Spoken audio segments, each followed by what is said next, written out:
What is going on, guys? Welcome to GregglesTV Daily Rewind. It's where we go back one single week and give you all of your tech news in one single video. And if you're into the Galaxy Note 10, we've got news on that, especially a rumor that might disappoint you about that phone. We've got news on the Galaxy Fold, which some of you care, some of you don't care, but regardless, we're talking about it because it's the Galaxy Fold. It's the first foldable phone from Samsung basically ever. We've also got news on Amazon's #1 best-selling phone, which is very shocking.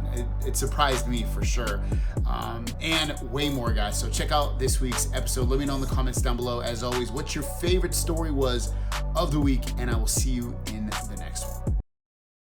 Let's get into the tech news. First story of the day is about Xbox Project Scarlett. This is their successor to the Xbox One officially, and it's gonna have some crazy specs, and it comes out holiday 2020. So basically 1.5 years from now, you'll be able to get this console, but it, like I said, crazy specs on it. So this is a tweet from actually Super Saf, but it kind of outlines everything perfectly. And basically it says up to 120 frames per second. Right now the best you can get on an Xbox game is 60 frames per second. 8K compatibility, which is super high. Most TVs aren't even 8K yet. Custom AMD Zen 2 and Navi processor. GDDR6 RAM, 4 times more powerful than the Xbox One X, 40 times performance increase over current gen console. So Xbox One X is their 4K gaming system, and then when they say current gen, they're basically talking about the regular Xbox One that's out currently right now. Launching with Halo Infinite and Project X Cloud Service. Project X Cloud Service is their game streaming service, to be able to stream games from basically anywhere. And again, it's coming out fall or holiday 2020, so we'll probably see it in October or November is when I'm thinking. We don't have pricing on it or really anything else, what it's gonna look like or anything like that. But anyways, if you're a big gamer, you'll definitely be excited for this console, as long as you're a console gamer. A lot of you probably PC gamers, but whatever. Regardless, console gaming is still pretty cool. And the last story of the day is about the Samsung Galaxy Note 10 Pro. We had a story the other day that said it was going to have 45-watt charging, meaning that it would basically charge if it takes an hour and a half on this current phone, times that by 3, so it's gonna be 3 times as fast. So maybe take an hour and a half, it would take, I don't know, like 45 minutes to fully charge your phone. It looks like the latest coming out about the Note 10 Pro, this is a tweet from Max Weinbach, who works for XDA Developers, which is a very popular website.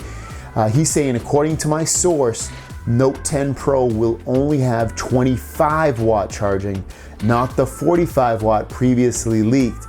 The Samsung A90 is getting the 45-watt charging previously written about. Now, if you're a person that was kind of on the edge of getting the Galaxy Note 10, Note 10 Pro, because of certain features, now they keep getting taken away, or they're basically the same as what we're already getting with the Galaxy S10 or S10 5G, this is another disappointment, I think, in people's eyes. It shouldn't be a huge deal. For me, I mean, would I love 45-watt charging? Without a doubt, I think it would be amazing. Do I necessarily need it? Not really. I usually charge my phone at night, and I'm fine at that point with it being, it could be 10 watt for all I care. It just charges the phone anyway, because I'm sleeping for anywhere between 5 to 7, 8 hours. And at that point, it's gonna be charged fully anyway. So to me, it's not a huge deal, but it would be nice that it had 45 watt. Let's get into the tech news. First story of the day is, if you're a OnePlus 7 Pro fan, the almond color is finally available. Now, it only comes in one configuration, and that is 8 gigabytes of RAM and 256 gigabytes of storage. It's $699, so it's actually a really good price for a highly spec'd out phone. You probably don't need the 12 gigabytes of RAM in this phone for what you're gonna do anyway. The phone's gonna be super fast regardless. So again, if you wanna pick this up, I will link it down below, and you can order it right now. Next up, if you have a Galaxy S9 Plus, the June security update is rolling out right now. Now, it's rolling out basically in like Thailand and the Philippines, and that's basically it. It should hit other countries and areas as well over the next, I would say, few weeks to months, especially if you're in America. America, you'd be lucky if you get this in June. It's most likely going to fall back into July, I would guess. But regardless, it is starting to roll out, and I don't think there's really any new software fixes in terms of like enhancements. It's really just vulnerabilities and bugs that have been fixed with this update. So again, June security update rolling out right now for the S9 Plus. And the last story of the day is about the Samsung Galaxy Fold. The drama continues, and we are hopefully going to find out in the next few weeks of when this phone will actually be released. There's rumors it's going to be released in July, and then we'd find out in June when it will be released. And we've got a direct quote, and this came from CNET. CNET reached out to Samsung, and a spokesperson for the company said, "We will announce timing in the coming weeks." And obviously this is just as vague as the earlier comments from Samsung, saying basically the same thing, where they're going to tell us in a few weeks. So nothing's really changed. It's more just the same old same. So I would assume we'll probably will find out in the next few weeks, probably towards the end of this month. And then I would assume when they announce that, it'll be released either in the middle of July or the end of July. Hell, maybe it'll fall out to August, but I highly doubt that, because I don't think they want to put out another phone that's going to compete against the Galaxy Note 10. What I can see also happening is if they don't release it by July, I can really see them pushing it back either until the very end of this year, basically so when there's no phones at all released, or maybe even early next year before they release the S11. Let's get into the tech news. First story of the day is about the Samsung Galaxy Tab S5, which will be Samsung's flagship tablet. And more and more info is trickling out about this tablet. The latest information that's trickling out is that it will come with an S Pen. Now, it's come with an S Pen since the S3, S4 had it as well, and it looks like the S5 will also include the S Pen with this tablet. And we don't have a price or anything, but storage amounts for it: 128 gigabytes of storage and also 512 gigabytes of storage inside of this tablet. It's not going to be a 64 gig model with this. It's going to be a very premium tablet, which will probably also include a very premium price. We should know more about this tablet in terms as the months go on, but regardless, it should probably be released around August. Next up, we talked about the June update coming out yesterday for the Galaxy S9 line of phones over in a few countries, and it looks like it includes a feature that a lot of people will probably be very happy with. And again, this is for the S9, S9 Plus. It comes with the camera mode called night mode, which is going to increase the quality of your night mode photos.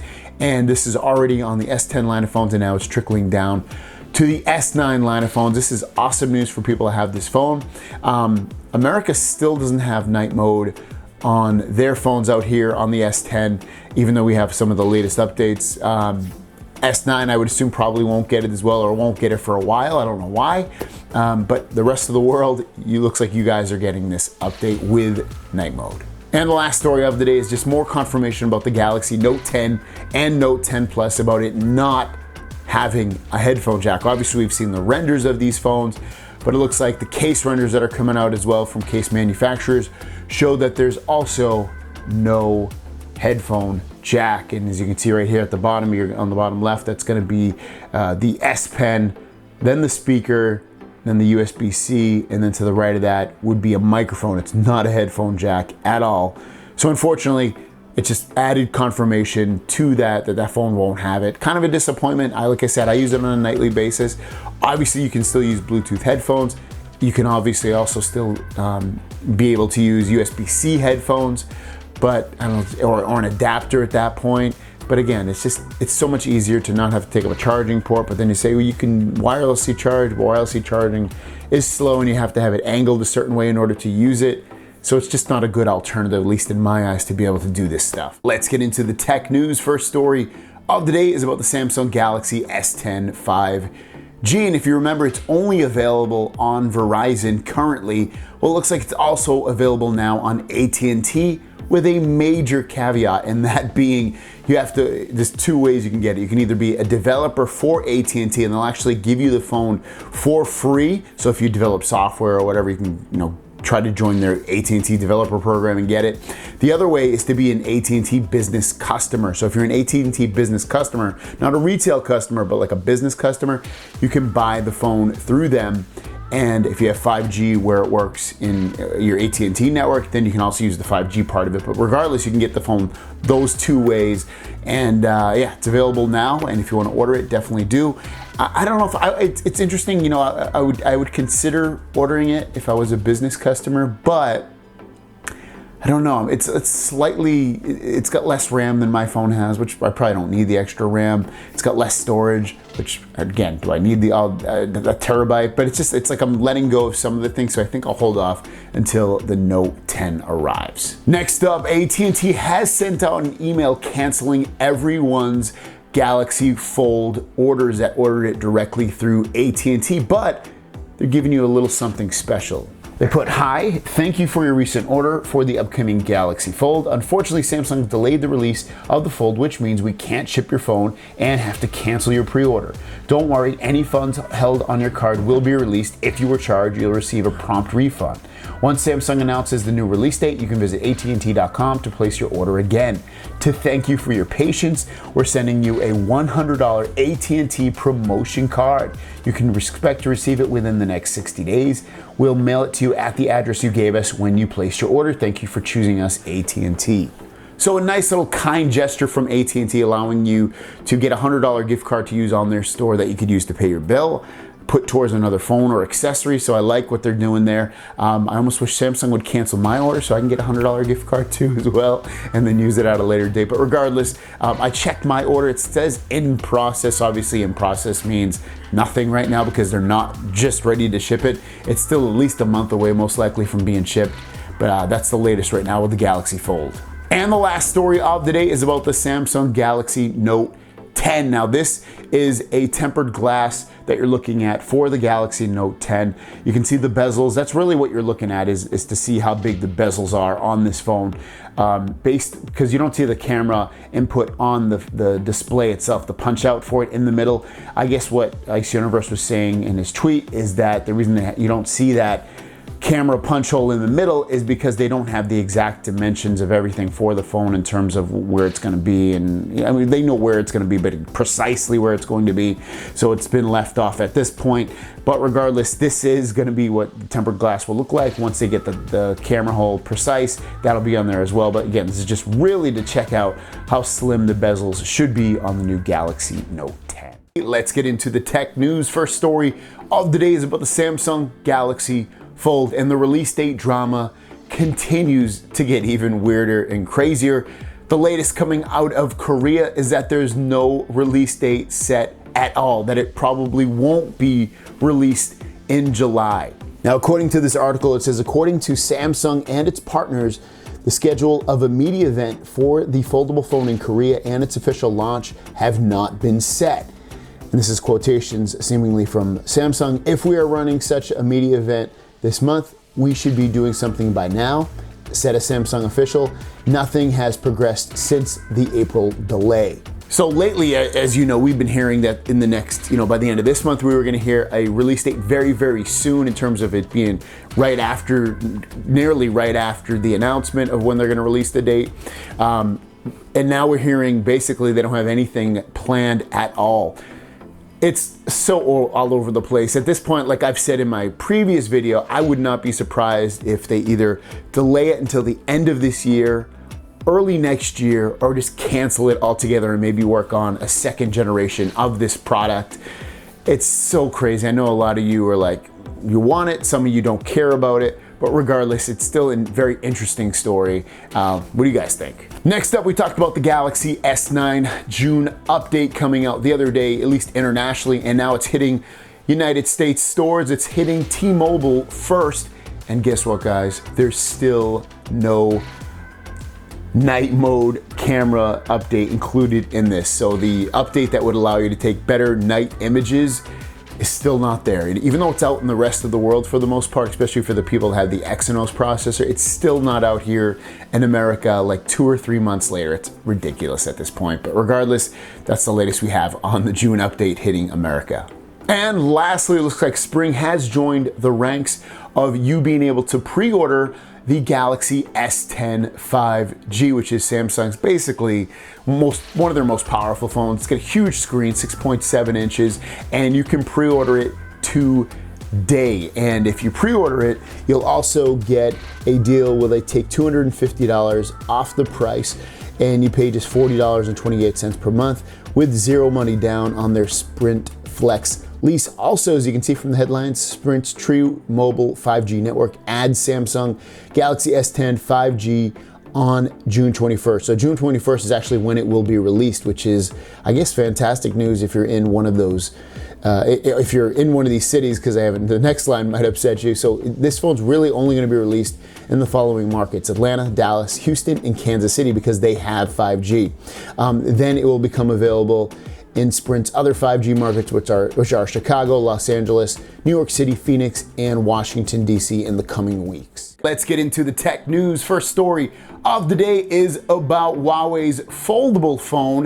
Now you're probably saying, Huawei's foldable phone, does Huawei even put out phones anymore? Yes, they still put out phones, even though they're not really supposed to be able to use Android and stuff like that. But regardless, they're putting out a foldable phone still, and it was supposed to come out in June, but it's now been delayed.